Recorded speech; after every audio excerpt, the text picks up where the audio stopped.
On veut vous parler parce qu'il y a quelque chose qui va se passer en France dans très peu de temps, qui s'appelle une forte évolution réglementaire, qui s'appelle la RE 2020. Alors vous en avez tous entendu parler plus ou moins. Qu'est-ce que c'est que cette bête-là? L'idée là, c'est on prend 15 minutes et on essaie de vous démystifier le truc assez rapidement pour qu'on n'en ait plus peur et qu'on puisse imaginer ensemble comment on va s'y préparer. Alors déjà, de quoi on parle? On parle d'une évolution réglementaire. On est en France, dire réglementation, ça veut dire obligatoire. Donc on arrête de chercher comment je peux essayer de la contourner ou pas, c'est obligatoire, point. Ça va venir substituer quoi? Aujourd'hui, tous vos projets neufs respectent la réglementation thermique 2012. On est largement équipé dans les DRTO sur ces suivis de calcul, sur ces optimisations de conception en RT 2012. Mais aujourd'hui, la RT 2012, elle calcule un truc énergie, une espèce de consommation énergétique sur 5 usages. L'ambition de la RE 2020, c'est de bousculer ça et de ne pas compter que de l'énergie. On parle d'analyse de cycle de vie et de bilan environnemental sur un cycle de vie. Le E, RE, le E est assez important, c'est bien environnement. Je ne me suis pas trompée depuis le début. Ce n'est pas une réglementation énergétique, on l'a entendu. Donc vous l'avez peut-être pensé, c'est pas grave. Mais on fait plus que de la thermique, c'est la réglementation environnementale. Donc le ton est donné, on ne va pas compter que de l'énergie. On va venir se poser encore un peu plus en hauteur et venir étendre cet indicateur énergétique à tous les usages. Parce que je ne sais pas si vous le saviez, mais on ne compte pas, dans la RT 2012, on ne compte pas aujourd'hui les ascenseurs. Hein. Moi, je n'ai pas vu beaucoup de bâtiments sans ascenseur, puis ils sont souvent branchés à l'électricité, hein, ces bêtes-là. Donc il y a des consommations d'énergie. Entre autres, vous avez plein d'autres consommations qui ne sont pas comptées. Donc c'est des bilans énergétiques tous usages qu'on va viser, et on parle de bilan carbone sur un cycle de vie. Pour faire ça, c'est me dire, Nathalie, avec ton bandana rouge, il n'y a pas de problème, tu dois connaître les seuils, on va s'y préparer, t'as qu'à nous dire. Ah bah oui, mais on ne les connaît pas en fait, les seuils. Donc c'est pour la première fois en France que depuis 2017, donc on en a la 2e année, qu'on a lancé une expérimentation E+C-, énergie positive, réduction carbone. Cette expérimentation, elle sert à quoi? Elle sert aujourd'hui à embarquer dans cette machine de la RE 2020 tous les maîtres d'ouvrage volontaires à pouvoir tester les méthodes de calcul qui sont proposées par ce qu'on appelle E+C-. Donc vous avez vu des projets avec des labels E+C-, avec des calculs E+C-. Et pourquoi faire? Pour déverser et capitaliser toutes ces datas pour pouvoir définir les nouvelles règles. Chose importante, c'est pas parce qu'il y a E+C- et que vous avez des trucs qu'on ne fait pas la RT 2012. La RT 2012, c'est la seule, aujourd'hui, réglementation obligatoire. Même si on est en train de tester autre chose. Tant que la RE 2020 n'est pas sortie, la RT 2012 s'applique. On a parlé d'analyse de cycle de vie, parce que finalement, l'énergie, le socle est déjà un peu là avec la RT 2012, et on a un peu l'habitude, et on va juste ajouter certaines choses. L'analyse de cycle de vie, c'est quoi? C'est on prend et on réfléchit le projet sur 50 ans, du début à la fin, de l'extraction des matériaux. Donc je vais pousser loin, je viens chercher en carrière l'extraction des granulats qui vient alimenter ma centrale à béton pour que je puisse ensuite le commander chez Lafarge ou chez les autres pour l'amener sur mon chantier. Je compte depuis là, je construis mon chantier, je le livre. Et ensuite, j'imagine 50 ans de vie, et au bout de 50 ans, je déconstruis le projet. C'est ça qu'on va venir évaluer en conception. C'est ça, une analyse de cycle de vie et un cycle. Juste en carbone, garder des chiffres en tête, c'est vraiment un peu différent de l'énergie. C'est que vu qu'on fait des bâtiments performants, ils consomment de moins en moins quand même. Oui, mais du coup en carbone, le 100%, il fait toujours 100%. Donc tout se passe avant la livraison de chantier. C'est là où il y a le plus fort impact carbone sur les projets. Et ce fort impact carbone, c'est principalement la fabrication de nos matières premières qu'on met en œuvre. Même si ce n'est pas nous forcément qui les fabriquons, ça sera à nous de les calculer et de les prendre en compte. Vous voyez tout le jeu de l'optimisation qui nous attend. C'est pour quand? Et pour qui? Alors, la première question sur le c'est pour quand. La bonne nouvelle, c'est que la RE 2020 ne va pas changer de nom, puisqu'elle aura lieu en 2020. Le chemin qui nous mène aujourd'hui, il y a eu pas mal de débriefs et de retours qui ont été faits sur les données qui ont été déversées dans l'observatoire E+C-. Donc pour les maîtres d'ouvrage volontaires, ces éléments-là font l'objet aujourd'hui d'un tour de France porté notamment par l'ADEME, qui se balade un peu dans chaque région, avec des salles généralement assez combles, pour aller expliquer les retours, les bonnes pratiques, les maîtres d'ouvrage engagés, les dangers aussi. Je vois qu'il y a des Montpelliérains dans la salle, donc il y en a une dans pas très longtemps chez vous. Si on se projette, donc il y a quelques gens dans la salle aussi qu'on remercie, qui font partie des gens qui ont réfléchi dans des groupes un peu plus fermés d'experts et de représentants syndicaux et qui ont fait remonter des données à la DHUP sur ce que peuvent être les bonnes et les mauvaises idées. Ce travail-là est largement engagé et quasiment terminé.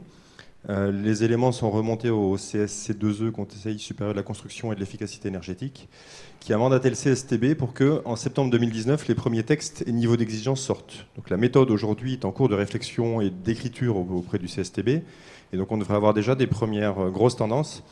En septembre 2019, tendance un peu plus aboutie. La première grosse tendance que vous devez retenir, c'est qu'on est quand même clairement dans une grosse continuité de E+C-. Donc il y aura des ajustements, mais en tout cas, on ne réécrit pas toute l'histoire qui a été faite depuis 2 ans. Donc ceux qui ont eu le bonheur de se mettre dans E+C-, tant mieux. Vous n'avez pas perdu votre temps, et ceux qui ne l'ont pas encore fait, il faut falloir y mettre. Si on continue à se projeter, alors là, on est vraiment dans du provisoire. Plus ça va aller, plus on va être provisoire, évidemment. Donc la publication des textes finaux est attendue en premier semestre 2020. Le temps entre les deux, c'est le temps de tester un peu les niveaux d'exigence et la méthode dans des cas un peu plus concrets et réels. Et puis pour avoir une application de la RE 2020 au 31 décembre 2020 à peu près, le délai entre les deux étant fait pour qu'entre votre remise d'offre finale et le moment où vous déposiez votre PC, il n'y ait pas de mauvaise surprise pour votre maître d'ouvrage. Donc ça veut dire que la réflexion, c'est que vous devez très bientôt intégrer le fait que la RE 2020 va être un driver de conception pour vos projets. Pour ceux qui sont un peu des techniciens de la RT 2012, il ne vous aura pas échappé que des bâtiments comme des piscines, des établissements de culte, des gymnases ne sont pas soumis à la RT 2012. Ce n'est pas l'ambition de la RE 2020, on verra où on atterrit. Mais donc il y a quelques bâtiments qui étaient quand même exclus de la RT 2012. C'est vraiment pas l'ambition de la RE 2020. Le but, c'est de ramener tous les moutons dans la bergerie. Mais vos clients ont quelques projets en réa, et on a des gens de la réa ici qui nous ont fait l'amitié de venir. Ça, c'est le deuxième train d'après qui suit. C'est comme les Paris-Lyon, c'est espacé d'1 heure. Là, c'est pareil. Il y a déjà des clients qui, dans des projets, nous ont demandé des analyses de cycle de vie en réa. Donc, c'est déjà intégré dans le business. Laurent avec Leclerval, par exemple. Jérôme avec Belleville, etc. Donc on est déjà dans ces optiques-là. Donc l'AREA, ne vous sentez pas protégé. Le train est déjà enclenché, il est déjà parti. Voilà. Ça change quoi? Alors, il m'a bouffé la moitié de mon texte, donc ça va aller plus vite. On a dit la RE 2020, le socle c'est E+C-. Et ça ne va pas déroger.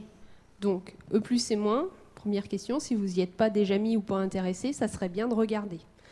La bonne nouvelle, c'est que le référentiel, il fait que 20 pages et qu'en plus, on a développé tout un tas d'outils où on va pouvoir vous accompagner, et aujourd'hui, en région, vous avez déjà des outils. Les règles E+C- sont donc largement reprises et seront reprises dans la RE 2020. Le socle de l'énergie ne bougera pas, ça sera bien toujours un CEP et un BBio. Donc, au niveau du dépôt de PC, il y aura toujours une partie à faire et ça sera de plus en plus complété. Et puis, clairement, la nouveauté, c'est qu'il va falloir s'attaquer, et il faudra le faire, un calcul carbone. On fait de l'énergie et du carbone. On fait du carbone et de l'énergie.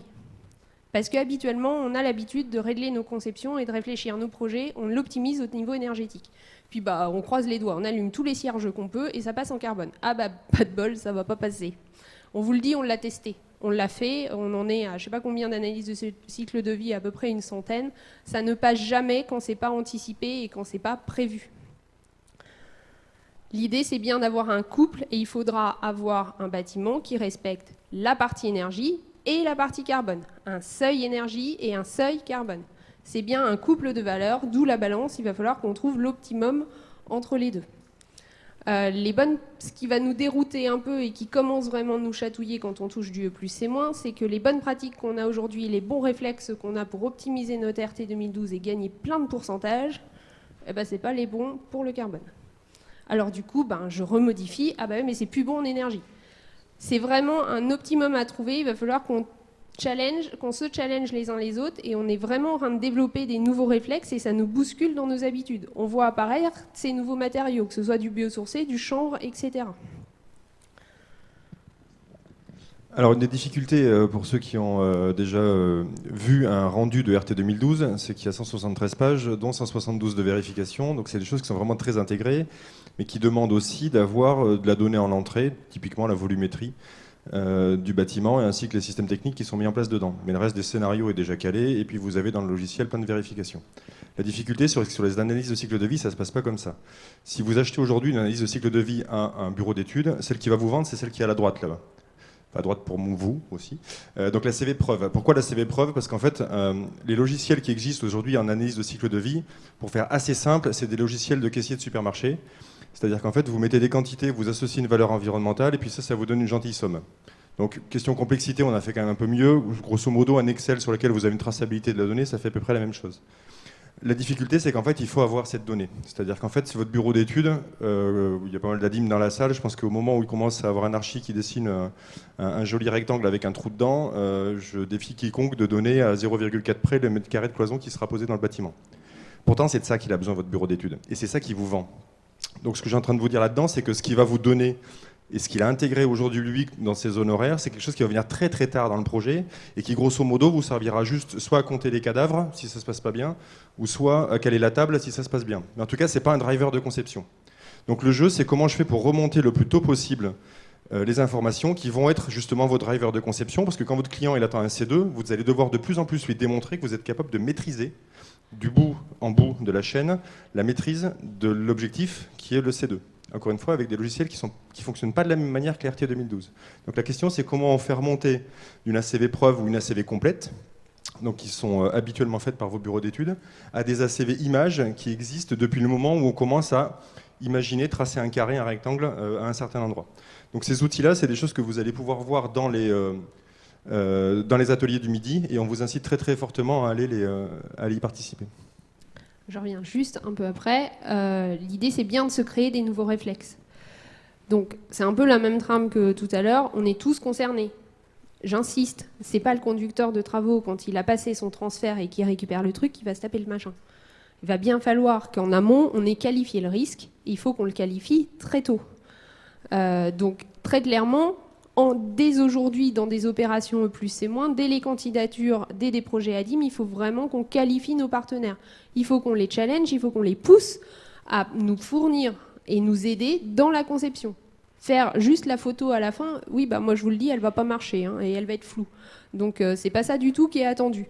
L'idée, c'est vraiment de préévaluer le plus tôt possible et de s'assurer de toutes les disponibilités de données environnementales.